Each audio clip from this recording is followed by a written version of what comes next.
നിയോഗത്താലി. അതേ ഏട്ടാ, നമുക്ക് താഴേക്ക് പോകണ്ടേ? അച്ഛനും അമ്മയൊന്നും ഏട്ടൻ വന്നത് അറിഞ്ഞു കാണില്ലല്ലേ? നന്ദയുടെ ചോദ്യം കേട്ട് അവന് ചിരി വന്നുപോയി.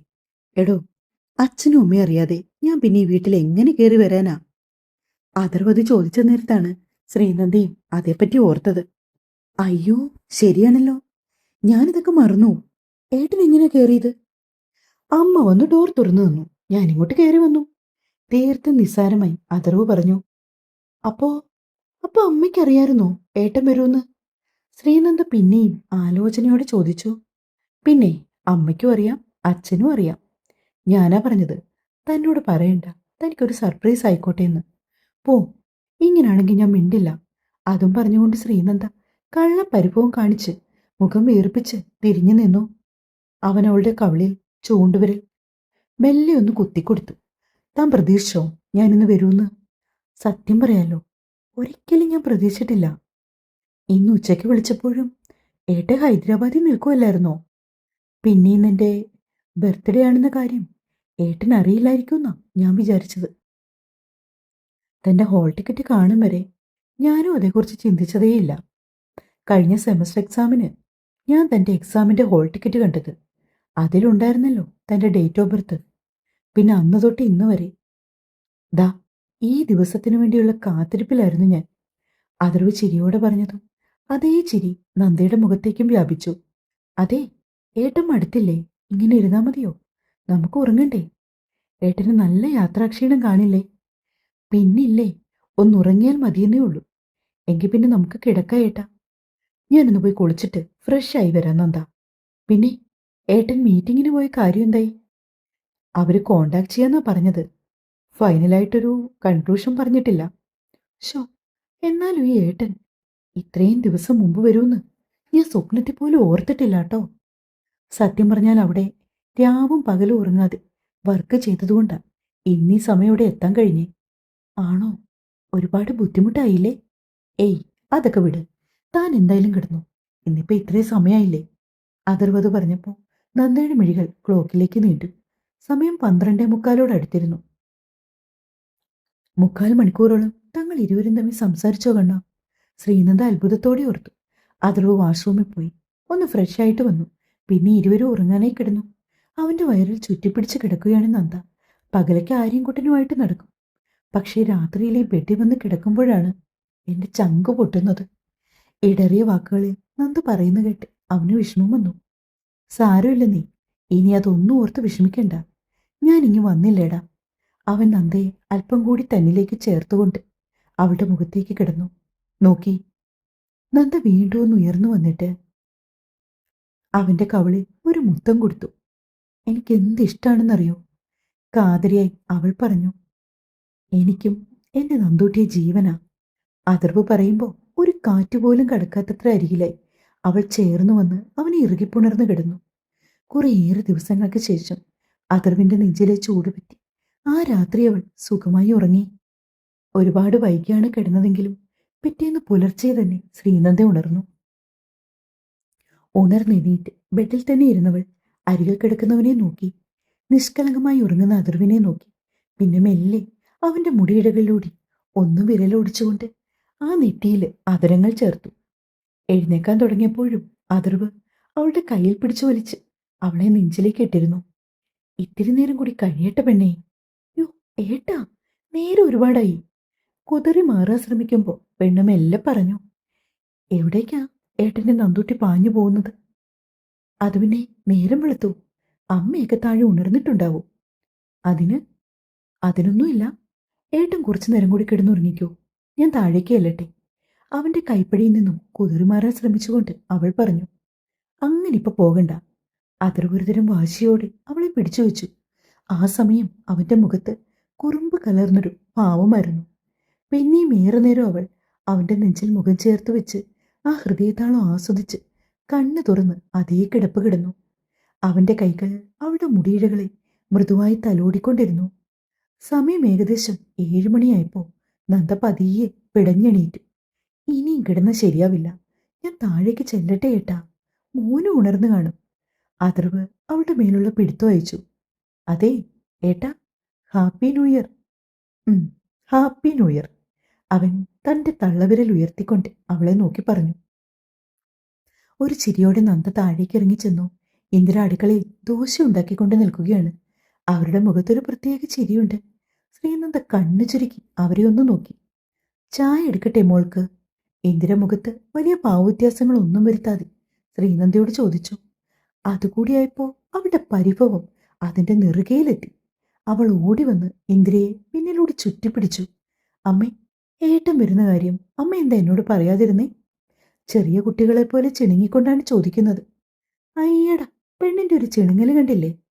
അവൻ എന്നോട് പ്രത്യേകം പറഞ്ഞതാ, സർപ്രൈസാ, ഒരു കാരണവശാലും നീ അറിയരുതെന്ന്.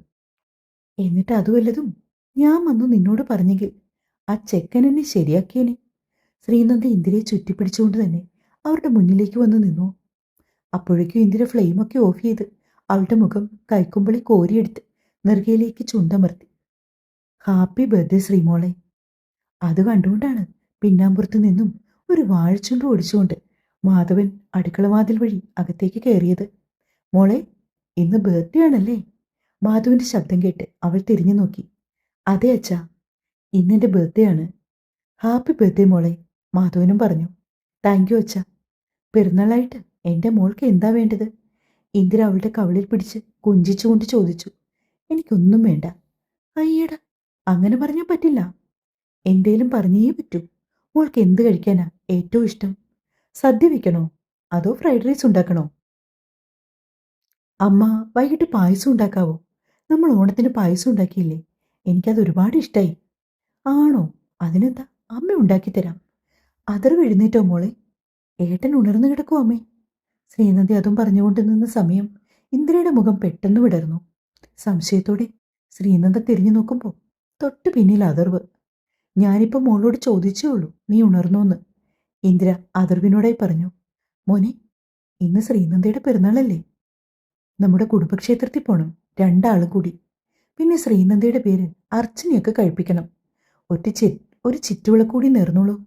ഇന്ന് വൈകിട്ടത്തേക്ക് തന്നെ. ശരിയമ്മേ. എങ്കിൽ പിന്നെ ഒരു കാര്യം ചെയ്യ്, അധികം വൈകിക്കണ്ട. രണ്ടുപേരും പോയി വേഗം റെഡിയായിക്കോ. അമ്മേ, ആര്യൻകുട്ടനെവിടെ? അവനെ ഇതുവരെ കണ്ടില്ലല്ലോ. ശ്രീനന്ദ ചോദിച്ചു. അവൻ നല്ല ഉറക്കത്തിലാ മോളെ. അവനെ ഉണർത്തി കുളിപ്പിച്ച് കൊണ്ടുപോകാൻ നിന്നാ നിങ്ങൾ ഒരുപാട് ലേറ്റ് ആകും. തൽക്കാലം നിങ്ങൾ രണ്ടുപേരും കൂടി പോയിട്ട് വാ. വൈകിട്ട് നമ്മൾ ക്ഷേത്രത്തിൽ പോകുമ്പോൾ അവനെ കൊണ്ടുപോകാം. ആര്യൻകുട്ടൻ ഉറക്കത്തിലാ, ഞാൻ ചെന്ന് നോക്കിയിരുന്നു. അതർകൂടി പറഞ്ഞപ്പോ ശ്രീനന്ദ തല കുലുക്കിക്കൊണ്ട് അവന്റെ അരികിൽ നിന്നു. മോളെ, നീ ചെന്ന് റെഡിയായിക്കോ. ശരിയമ്മേ. ശ്രീനന്ദ ധൃതിയിൽ മുകളിലേക്ക് ഓടിക്കയറി വേഗം തന്നെ കുളിച്ചു വസ്ത്രം മാറി. ഇന്ദിര അവൾക്ക് ഓണത്തിന് വാങ്ങിക്കൊടുത്ത കസവിന്റെ ധാവണിയെടുത്തു. ശേഷം മുടി വിടർത്തിയിട്ട് കുളിപ്പിന്നൽ പിന്നിയിട്ടു. നെറ്റിയിൽ കുഞ്ഞു പൊട്ടും, നെറുകിൽ അല്പ സിന്ദൂരവും, ചുണ്ടിൽ ഒരിത്തിരി ലിപ്സ്റ്റിക്കും. അവളുടെ ഒരുക്കം പൂർണ്ണമായി. അവൾ താഴേക്കിറങ്ങി ചെല്ലുമ്പോൾ കാണുന്നത് റെഡിയായിരിക്കുന്ന അതർവിനെയാണ്. നന്ദ, നമുക്ക് തിരികെ വന്നിട്ട് ഫുഡ് കഴിച്ചാൽ പോരെ? മതിയേട്ടാ. പിന്നെ ഒട്ടും താമസിയാതെ അവർ രണ്ടുപേരും ഉമ്മറത്തേക്ക് ഇറങ്ങി. അവരെ യാത്രയാക്കാനായി അവർക്കൊപ്പം ഇന്ദിരയും. അവരുടെ കാറ് കണ്ണിൽ നിന്ന് അകന്നതും ഇന്ദിര ധൃതിയിൽ അകത്തേക്ക് നടന്നു. അവർക്ക് എല്ലാത്തിനും ഒരു വെപ്രാളമാണ്. താൻ എങ്ങോട്ടായി ധൃതി വെച്ചു പോകുന്നേ? വേഗത്തിൽ അടുക്കളയിലേക്ക് നടക്കുന്ന ഇന്ദിരയുടെ കയ്യിൽ പിടിച്ചു നിർത്തി മാധവൻ. അത് പിന്നെ നന്ദമോൾക്ക് വേണ്ടി ഒരു സദ്യ ഒരുക്കണം മാധവേട്ട. ആ കുട്ടിക്ക് പെരുന്നാളൊന്നും ആഘോഷിച്ച ഓർമ്മ പോലും കാണില്ല. പാവം. 5-ാം വയസ്സിൽ അമ്മയെ നഷ്ടമായതല്ലേ. പിന്നെ ആ അമ്മായിയുടെ സ്വഭാവം നമുക്ക് നന്നായിട്ട് അറിയാവുന്നതുമല്ലേ. അതുകൊണ്ട് തന്നെ ശ്രീനന്ദയ്ക്ക് ഒരിക്കലും മറക്കാനാവാത്ത ഒരു ദിവസമായിരിക്കണം ഇന്നത്തെ പിറന്നാള്. നമ്മുടെ ഈ വീട്ടിൽ വന്ന ശേഷമുള്ള ആദ്യത്തെ പിറന്നാളല്ലേ. അവൾക്ക് വേണ്ടി ഓരോന്നൊക്കെ ചെയ്തു കൊടുക്കാൻ ഇന്ദിരയ്ക്ക് വല്ലാത്തൊരു തിടുക്കമാണ്. മാധവട്ടൻ കഴിക്കാനിരുന്നു. ഞാനിപ്പോ ആഹാരമൊക്കെ ഡൈനിങ് ടേബിളിലേക്ക് എടുത്തു വെക്കാം. അതും പറഞ്ഞുകൊണ്ട് ഇന്ദിര അടുക്കളയിലേക്ക് നടന്നു. ഭവാനിയമ്മ അവിടെ ദോശയ്ക്കുള്ള ചട്നി ഉണ്ടാക്കുവാണ്. ഭവാനിയമ്മേ, ഇന്ന് നന്ദമോളുടെ പിറന്നാളാ. ഇന്ന് ഉച്ചയ്ക്ക് ഒരു ഗംഭീര സദ്യ ഉണ്ടാക്കണം. ഒന്നിനും ഒരു കുറവ് വരുത്തരുത്. അതിനെന്താ ഇന്ദിരേ, നമുക്ക് ഉണ്ടാക്കാലോ. എന്തൊക്കെ കറികളാ വേണ്ടതെന്ന് മാത്രം പറഞ്ഞാൽ മതി. ഭവാനിയമ്മ നിറഞ്ഞ ചിരിയോടെ ഇന്ദിരയോട് പറഞ്ഞു. ആ സമയം ശ്രീനന്ദ അതർവിനൊപ്പം കാറിലിരുന്ന് പുറം കാഴ്ചകളൊക്കെ ആസ്വദിക്കുകയായിരുന്നു.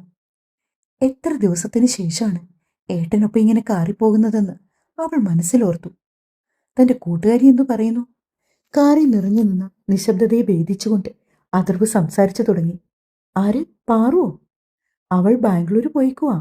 അവളുടെ ഏട്ടൻ വന്നിരുന്നു ക്രിസ്മസ് വെക്കേഷന്. പെട്ടെന്ന് ശ്രീനന്ദ പ്രവീണിന്റെ കാര്യം പറഞ്ഞതും അഥർവിന്റെ മുഖം മങ്ങി. പക്ഷെ അവളതൊന്നും ശ്രദ്ധിച്ചില്ല. പുറം കാഴ്ചകളിലേക്ക് കണ്ണു നട്ടുകൊണ്ടാണ് പെണ്ണ് സംസാരിക്കുന്നത്. അപ്പൊ അവരെല്ലാരൂടിയേ മൂന്നാറിൽ പോയിക്കുവാ ഏട്ടാ. നല്ല രസമുണ്ടായിരുന്നു. പാറു പറഞ്ഞു അടിപൊളി ട്രിപ്പായിരുന്നുവെന്ന്.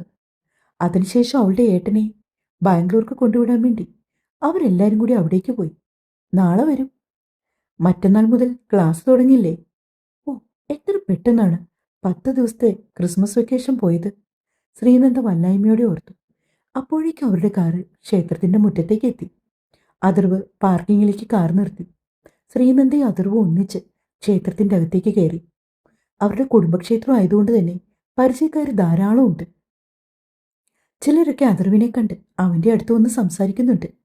അവരോടെല്ലാം ശ്രീനന്ദയെ ഭാര്യയാണെന്ന് പറഞ്ഞ് അവൻ പരിചയപ്പെടുത്തി കൊടുത്തതും അവൾക്കതിൽ വല്ലാത്തൊരു സന്തോഷം തോന്നി. ഇരുവരും ദേവിയുടെ മുമ്പിൽ കണ്ണടച്ച് കൈകൂപ്പി പ്രാർത്ഥിച്ചു. ആ സമയം അവർ രണ്ടുപേരുടെയും മനസ്സിലൂടെ കടന്നുപോയ ചിന്തകളും അവരിരുവരും പ്രാർത്ഥിച്ചതും ഒന്നു തന്നെയായിരുന്നു. ഈ ജന്മവും ഇനിയുള്ള 7 ജന്മങ്ങളും തങ്ങളെ എന്നും ഒന്നായി ചേർത്ത് വെക്കണേന്ന് പ്രാർത്ഥിച്ച് നിറഞ്ഞ കണ്ണുകളോടെ ശ്രീനന്ദ നോക്കിയത് അഥർവിന്റെ മുഖത്തേക്കാണ്. എന്തുപറ്റിയെന്ന് അവൻ പുരുകുയർത്തി ചോദിച്ചതും അവൾ ഒന്നുമില്ലെന്നർത്ഥത്തിൽ തല വിലങ്ങനെ ചലിപ്പിച്ചു. മൗനമായി പ്രാർത്ഥിച്ചുകൊണ്ടവൾ ഓരോ നടക്കും വലം വെച്ചു. ക്ഷേത്രത്തിൽ നിന്നും തൊഴുതിറങ്ങിയപ്പോഴേക്കും അവൻ അവൾക്ക് ഇലച്ചീന്തിൽ നിന്നും അല്പം വെള്ളച്ചന്ദനം തൊട്ടുകൊടുത്തു. അവൾ തിരിച്ചും. അവരുടെ ജീവിതത്തിലെ ഓരോ കുഞ്ഞു കുഞ്ഞു നിമിഷങ്ങളും ശ്രീനന്ദ വല്ലാതെ ആസ്വദിക്കുന്നുണ്ടായിരുന്നു. തിരികെ വീട്ടിലേക്ക് വരുമ്പോൾ അങ്ങോട്ട് പോയ സന്തോഷമൊന്നുമില്ല ആൾക്ക്. എന്തു പറ്റി നന്ദേ? എന്തെങ്കിലും പ്രശ്നമുണ്ടോ? തന്റെ മുഖം എന്താ വാടിയിരിക്കുന്നത്? അഥർവിന് ആദ്യമായി. അത് പിന്നെ ഏട്ടാ, ഓർമ്മ വെച്ച ശേഷം ആദ്യമായിട്ടാണ് ഞാൻ എൻ്റെ ഒരു പിറന്നാളിന് ക്ഷേത്രത്തിൽ വരുന്നത്. എപ്പോഴും ആഗ്രഹിക്കും പിറന്നാൾ ദിവസം ക്ഷേത്രത്തിലൊക്കെ പോയി ഭഗവാനെ കാണണമെന്ന്. പക്ഷെ അമ്മായി സമ്മതിക്കില്ല. അമ്മായി അപ്പോഴേക്കും എന്തെങ്കിലും ജോലികൾ തന്ന് എന്നെ വീട്ടിലിരുത്തും. പിന്നെ പിന്നെ ഞാൻ അങ്ങനെയൊന്നും ആഗ്രഹിക്കാതെയായി. അവളുടെ വാക്കുകളിൽ നിന്ന് തന്നെ അഥർവിന് മനസ്സിലാവുന്നുണ്ടായിരുന്നു ശ്രീനന്ദ കടന്നു വന്ന വഴികളും അവൾ അനുഭവിച്ച വേദനകളുമെല്ലാം. ഞാൻ പറഞ്ഞിട്ടില്ലേ തന്നോട്, താൻ ഇനി ആ പഴയ കാര്യങ്ങളൊന്നും ഓർക്കേണ്ട. അതൊക്കെ മറന്നുകളാം. പിന്നെ തന്റെ അമ്മായിയുടെ സംസ്കാരം അതനുസരിച്ചല്ലേ അവർ പെരുമാറൂ. മനസാക്ഷിയുള്ള ഒരു സ്ത്രീയും ഒരു ചെറിയ കുട്ടിയോട് ഇങ്ങനെയൊന്നും പെരുമാറില്ല. അവർ സ്ത്രീയല്ല, അവർ പിശാചാണ്. അഥർവ് ദേഷ്യത്തോടെ പറഞ്ഞതും ശ്രീനന്ദയ്ക്കറിയാതെ ചിരി വന്നു പോയിരുന്നു. താൻ എന്തിനാ ചിരിക്കുന്നത്? ഏയ്, ഏട്ടന്റെ മുഖം കണ്ടിട്ട് ചിരിച്ചുപോയതാ. അവൾ പറഞ്ഞതും അവൻ പെട്ടെന്ന് മുഖത്തെ ദേഷ്യമൊക്കെ മാറ്റി പഴയതുപോലായി. ഇരുവരും കളിയും ചിരിയുമായി അകത്തേക്ക് വരുമ്പോഴേ പായസത്തിന്റെ നറുമണം അവരുടെ മൂക്കിൻ തുമ്പിലേക്ക് ഒഴുകിയെത്തി. അമ്മ ഇത്ര വേഗം പായസം ഉണ്ടാക്കിയോ? അഥർവിനെ നോക്കി അത് ചോദിച്ചുകൊണ്ട് ധൃതിയിൽ ശ്രീനന്ദ അടുക്കളയിലേക്ക് ഓടി. അവനാണെങ്കിൽ കാര്യം മനസ്സിലാകാതെ അവളുടെ പിന്നാലെ ചെന്നു. അമ്മ അമ്മ വൈകിട്ടുണ്ടാക്കാന്നല്ലേ പറഞ്ഞത്? ശ്രീനന്ദ ഇന്ദ്രയെ ചുറ്റിപ്പിടിച്ചുകൊണ്ട് ചോദിച്ചു. എന്റെ കുട്ടി എന്നോട് ആഗ്രഹത്തോടെ ഒരു കാര്യം പറഞ്ഞിട്ട് വൈകിട്ടത്തേക്ക് വെക്കുന്നത് എന്തിനാ? രാവിലെ തന്നെ അങ്ങ് ഉണ്ടാക്കാന്ന് കരുതി. ഇതാവുമ്പോ ഉച്ചയ്ക്ക് സദ്യ കഴിഞ്ഞിട്ട് അല്പം പായസം കൂടി കുടിക്കാം. മോക്കൊരു ഗ്ലാസ് പായസം എടുക്കട്ടെ? നല്ല ചൂടുണ്ട്. ഇപ്പൊ വേണ്ടമ്മേ, പിന്നെ മതി. എങ്കിലൊരു കാര്യം ചെയ്യും, 2 പേരും കൂടി അങ്ങോട്ടേക്ക് ഇരുന്നേ ആഹാരം കഴിക്കാം. അമ്മേ, ആര്യൻകുട്ടൻ എവിടെയാ? അവിടെയൊന്നും ആര്യനെ കാണാതായതോടെ ശ്രീനന്ദ ചോദിച്ചു. അവെന്താ ഇപ്പൊ വാഷ്റൂമിലേക്ക് പോയതേ ഉള്ളൂ, അവൻ വന്നോളും. മോള് കഴിക്കാനിരിക്കെ. ശ്രീനന്ദയും അഥർവും കഴിച്ചുകൊണ്ടിരുന്ന നേരത്താണ് ആര്യൻകുട്ടൻ വാഷ്റൂമിൽ നിന്ന് ഓടി അവൾക്കടുത്തേക്ക് വന്നത്. Happy birthday aunty. അവൻ നന്ദിയെ ചുറ്റിപ്പിടിച്ച് അവളുടെ നെഞ്ചിലേക്ക് മുഖം ചേർത്ത് വെച്ചുകൊണ്ട് പറഞ്ഞു. Thank you ആര്യൻകുട്ട. ആന്റി അച്ഛനും എന്നെ കൂടാതെ എവിടെ പോയതാ? അത് ആന്റി ക്ഷേത്രത്തിൽ പോയതാ പ്രാർത്ഥിക്കാൻ വേണ്ടി. എന്നിട്ട് ആര്യൻകുട്ടനെ വിളിക്കാഞ്ഞതെന്താ? കുഞ്ഞിച്ചക്കന് പരിഭവം വന്നു. അത് പിന്നെ ആ സമയത്തെ ആര്യൻകുട്ടൻ നല്ല ഉറക്കമായിരുന്നു. അപ്പോൾ കരുതി ആര്യൻകുട്ടൻ സുഖമായി ഉറങ്ങിക്കോട്ടെ എന്ന്. പക്ഷെ കുഴപ്പമില്ല, വൈകിട്ട് നമുക്ക് എല്ലാവർക്കും കൂടി ഒരുമിച്ച് വീണ്ടും ക്ഷേത്രത്തിൽ പോകാം. ശ്രീനന്ദ അവനെ സമാധാനിപ്പിക്കുന്നത് പോലെ പറഞ്ഞതും ആര്യന്റെ മുഖം വിടർന്നു. പിന്നെ ആഹാരമൊക്കെ കഴിച്ച് ഉച്ചയായപ്പോഴേക്കും ഇന്ദിര സദ്യ ഉണ്ടാക്കി. ഡൈനിങ് ടേബിളിൽ വാഴയിലിട്ട് 6-7 കൂട്ടം കറികളൊക്കെയായി ഒരു ഗംഭീര സദ്യ തന്നെ ഇന്ദിര ഒരുക്കിയിരുന്നു. അന്ന് പതിവിന് വിപരീതമായി ഭവാനിയമ്മയും അവർക്കൊപ്പം പിടിച്ചിരുത്തി. അങ്ങനെ അവരെല്ലാരും ചേർന്നാണ് സദ്യ കഴിച്ചത്. എല്ലാവർക്കും ഒപ്പം ഇരിക്കുമ്പോൾ ശ്രീനന്ദയുടെ മുഖത്ത് നിറഞ്ഞ സന്തോഷമായിരുന്നെങ്കിൽ പോലും ഉള്ളിൽ അവൾ കരയുമായിരുന്നു. എന്തുകൊണ്ടോ അവൾക്ക് ആ ദിവസം അവളുടെ അമ്മയെ ഓർമ്മ വന്നു. അമ്മ സ്വർഗത്തിലിരുന്നു കൊണ്ട് ഇതൊക്കെ കാണുന്നുണ്ടാവുമോ? ഉള്ളിൽ തികട്ടി വന്ന വേദനയോടെ അവൾ ഓർത്തു. അതുകൊണ്ട് തന്നെ കഴിക്കാനെടുത്ത ആഹാരമൊന്നും തൊണ്ടയ്ക്ക് താഴോട്ട് ഇറങ്ങാത്തതുപോലെ ഒരു തോന്നലായിരുന്നു അവളെ. വല്ലായ്മയോടെ ഇരിക്കുന്നവളെ അഥർവ് ശ്രദ്ധിക്കുന്നുണ്ട്. പക്ഷെ അവളുടെ മനസ്സിലൂടെ കടന്നുപോകുന്ന ചിന്തകൾ ഇന്ദിരയ്ക്ക് അറിയാമായിരുന്നു. അവർ പെട്ടെന്ന് നന്ദയ്ക്കരികിലേക്ക് ചെന്നു. മോളെന്താ ആഹാരം കഴിക്കാത്തത്? അമ്മ വാരിത്തരട്ടെ. തീർത്തും അപ്രതീക്ഷിതമായി ഒരു ചോദ്യമായിരുന്നു അത്. ശ്രീനന്ദ നനഞ്ഞ മിഴികളോടെ ഇന്ദിരയെ നോക്കി. അവർ അവളുടെ നെറുകയിലേക്ക് ഒന്ന് ചുംബിച്ചു. ആവശ്യമില്ലാത്ത ഒന്നും ഓർത്ത് ഇന്നത്തെ ദിവസത്തെ സന്തോഷം കളയരുത്, കേട്ടല്ലോ? അതൊക്കെ നമുക്ക് പിന്നെയാണെങ്കിലും ചിന്തിക്കാം. മോള് കരുതും പോലെ മോളുടെ അമ്മ ഇത് കാണുന്നുണ്ടാവും. അമ്മയ്ക്കും ഇപ്പോഴാവും സന്തോഷമായത്. അതുകൊണ്ട് മോള് കരയരുത്. കരഞ്ഞാൽ അത് അമ്മയെ കൂടി കൂടുതൽ വിഷമിപ്പിക്കത്തേ ഉള്ളൂ. ഇന്ദിര പറഞ്ഞതും ശ്രീനന്ദ ഞെട്ടലോടെ അവരുടെ മുഖത്തേക്ക് നോക്കി. കാരണം താൻ പറയാതെ തന്നെ ഇന്ദിര തന്റെ മനസ്സിലാക്കിയിരുന്നു. ആ തിരിച്ചറിവ് അവളിൽ ഒരു നടുക്കം സൃഷ്ടിച്ചു. അപ്പോഴേക്കും ഇന്ദിര അവൾ കുഴിച്ചു വെച്ച ആഹാരം ചെറിയ ഉരുളകളാക്കി വായിലേക്ക് വെച്ചു കൊടുത്തു. പിന്നീട് അഥർവും മാധവനും എല്ലാവരും അവൾക്ക് ഓരോ ഉരുള നൽകി. ഒടുവിൽ ഏറ്റവും വാശി പിടിച്ച് കുഞ്ഞു ചെക്കനും അവന്റെ കുഞ്ഞു കൈകളിൽ അല്പം ചോറുവാരി ശ്രീനന്ദയ്ക്ക് കൊടുത്തു. ജീവിതത്തിൽ ഒരിക്കലും മറക്കാനാവാത്ത ഒരു പിറന്നാളായിരുന്നു അവൾക്കത്. സദ്യയൊക്കെ കഴിഞ്ഞ് പായസവും കുടിച്ച് ഒരു ഉച്ചമയക്കമൊക്കെ കഴിഞ്ഞിട്ട് ഉറങ്ങി എഴുന്നേക്കുവാണ് നന്ദ. ഇന്ദിര കുളിച്ച് തലയിൽ തോർച്ചും ചുറ്റി മുറ്റത്തു നിന്നൽപ്പം തെച്ചിയും തുളസിയും അടർത്തിയെടുത്ത് പൂക്കുടയിലേക്ക് നിറയ്ക്കുന്നുണ്ട്. ഇതെന്തിനമ്മേ? മാല കെട്ടാനാ? മോക്കറിയാമോ ഭഗവാന് മാല കെട്ടാൻ? അറിയാമേ. എങ്കിലിങ്ങി വരൂ. ദാ ഇതേക്കുറിച്ച് വാഴുന്നാരുണ്ട്. ഇത് വെച്ച് മാല കെട്ടുവോ? ഞാൻ വേഗം പോയി കുളിച്ചിട്ട് വരാമേ. എങ്കിൽ പിന്നെ ആയിക്കോട്ടെ. നമുക്കിന്ന് ചുറ്റുവിളക്കുണ്ടല്ലോ. അപ്പൊ ക്ഷേത്രത്തിൽ കൊടുക്കാം. ശ്രീനന്ദ വേഗം പോയി കുളിച്ചു വന്നു പൂജാമുറിയിലേക്ക് കയറിയിരുന്ന് മാല കെട്ടാൻ തുടങ്ങി. ദേവീസ്തുതി ഉരുവിട്ടുകൊണ്ടാണ് പൂമാല കെട്ടുന്നത്. താഴേക്കിറങ്ങി വന്ന് അഥർവ് ശ്രീനന്ദയെ അവിടെ മുഴുവൻ തിരക്കി. അമ്മേ, നന്ദ എവിടെ? എല്ലായിടത്തും നോക്കിയിട്ടും അവളെ കാണാതായതോടെ അവൻ അടുക്കളയിലേക്ക് നിൽക്കുന്ന ഇന്ദിരയ്ക്ക് അടുത്തേക്ക് വന്ന് ചോദിച്ചു. നന്ദമോള് പൂജാമുറിയിലുണ്ട് മോനെ. അവൾ ക്ഷേത്രത്തിൽ കൊണ്ടുവന്നുള്ള മാല കെട്ടിക്കൊണ്ടിരിക്കുക. ആഹാ, അയാൾക്ക് അതും വശമുണ്ടോ? അതും പറഞ്ഞുകൊണ്ട് അഥർവ് നേരെ പൂജാമുറിയിലേക്ക് ചെന്നു. നോക്കുമ്പോ ചുണ്ടിൽ എന്തൊക്കെയോ മന്ത്രങ്ങൾ ഉരുവിട്ടുകൊണ്ട് പൂമാല കെട്ടുകയാണ് പെണ്ണ്. അവനവളെ കണ്ണെടുക്കാതെ നോക്കി നിന്നു. ഏറെ നേരത്തിന് ശേഷമാണ് ശ്രീനന്ദ അഥർവിനെ കാണുന്നത്. വിടർന്ന പുഞ്ചിരിയോടെ കെട്ടിവെച്ച മാല വാഴയിലേക്ക് എടുത്തു വെച്ചുകൊണ്ട് അവൾ എഴുന്നേറ്റു. ഒരുപാട് നേരമായോ ഏട്ടൻ വന്നിട്ട്? ഏയ്, കുറച്ചു നേരേ ആയിട്ടുള്ളൂ. താൻ മാല കെട്ടുന്ന കാണാൻ നല്ല രസമുണ്ടായിരുന്നു. അതുകൊണ്ടാ പിന്നെ വിളിക്കാഞ്ഞത്. പിന്നെല്ലാം പെട്ടെന്നായിരുന്നു. വൈകിട്ട് ക്ഷേത്രത്തിലേക്ക് പോകാനായി ഒരു സെറ്റ് മുണ്ടുമാണ് നന്ദ എടുത്തു കൊടുത്തത്. അപ്പോഴേക്കും ഇന്ദിര ഒരു മുല്ലപ്പൂമാലയുമായി അവൾക്കടുത്തേക്ക് വന്നു.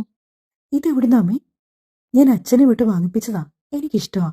പെൺകുട്ടികൾ ക്ഷേത്രത്തിൽ പോകുമ്പോൾ നല്ല സെറ്റ് സാരിയോ സെറ്റ് മുണ്ടോ ഒക്കെ ഉടുത്ത് അല്പം പൂവൊക്കെ വെച്ച് അണിഞ്ഞൊരുങ്ങി പോകുന്നത്. ഇന്ദിര പറഞ്ഞപ്പോ ചിരിയോടെ നിന്നു ശ്രീനന്ദ. അഥർവ് താഴേക്ക് ഇറങ്ങി വരുമ്പോഴാണ് അവളെ കണ്ടത്. സെറ്റ് മുണ്ടുമാണ് വേഷം. മെറൂൺ നിറത്തിലെ ബ്ലൗസും കഴുത്തിലൊരു നെക്ലസും അഥർവ് കെട്ടിക്കൊടുത്ത വലിയ താലിമാലയുമാണുള്ളത്. നെറ്റി സിന്ദൂരം, 2 കൈയില് നിറച്ചു കൊപ്പിവള. അവനവളെ കണ്ണെടുക്കാതെ നോക്കി നിന്നു. അതെ, ഇങ്ങനെ നിന്നാൽ ക്ഷേത്രത്തിലെത്താൻ വൈകും. മാധവൻ വളരെ രഹസ്യമായി അഥർവിന്റെ അടുത്തേക്ക് വന്ന് പറഞ്ഞതും അവനൊരു ചമ്മിയ ചിരിയോടെ ചുറ്റും ഒന്ന് നോക്കിക്കൊണ്ട് കാര്യമായിട്ടൊന്നും സംഭവിക്കാത്ത പോലെ പുറത്തേക്കിറങ്ങി. അപ്പോഴേക്കും അവരെല്ലാവരും ചെന്ന് കാറി കയറി. പിന്നെ നേരെ ക്ഷേത്രത്തിലേക്ക്. പൂവും പൂമാലയുമെല്ലാം ദേവിക്ക് മുമ്പിൽ സമർപ്പിച്ചു. തിരുമേനി നൽകിയ ദീപവുമായി അവർ ക്ഷേത്രത്തിന് ചുറ്റുമുള്ള ചിരാതുകളിലും കൽവിളക്കുകളിലുമെല്ലാം നന്ദ കൽവിളക്കിൽ തിരി തെളിയിച്ചുകൊണ്ട് നിൽക്കുന്ന നേരത്താണ് അഥർവ് അവിടേക്ക് വരുന്നത്. വല്ലാത്തൊരു ഭംഗിയുണ്ടായിരുന്നു പെണ്ണിനെ സമയം കാണാൻ. ചുറ്റുള്ള ഇരുട്ടിലും അവളുടെ കയ്യിലിരുന്ന ദീപത്തിന്റെ നേരിയ വെളിച്ചത്തിലും അവളുടെ മുഖം തിളങ്ങി നിന്നു. അഥർവിന് പെട്ടെന്ന നിമിഷം ഫോണിലേക്ക്. അത് പകർത്താൻ തോന്നി. അവൻ ഫോണെടുത്ത് ക്യാമറ ഓൺ ചെയ്ത് ഒരു ഫോട്ടോ എടുത്തു. പിന്നെ മെല്ലെ ഫോൺ പോക്കറ്റിലേക്ക് ഇട്ടുകൊണ്ട് അവൾക്കൊപ്പം ചേർന്ന് കൽവിളക്കിന്റെ ഉയർന്ന ഭാഗങ്ങളിൽ തിരി തെളിയിക്കാൻ അവളെ സഹായിച്ചു. മുഴുവൻ തിരികളും തെളിയിച്ച ശേഷം ക്ഷേത്രത്തിലെ പ്രസാദമൊക്കെ കഴിച്ചിട്ടാണ് അവരെല്ലാവരും തിരികെ വീട്ടിലേക്ക് മടങ്ങിയത്. തുടരും.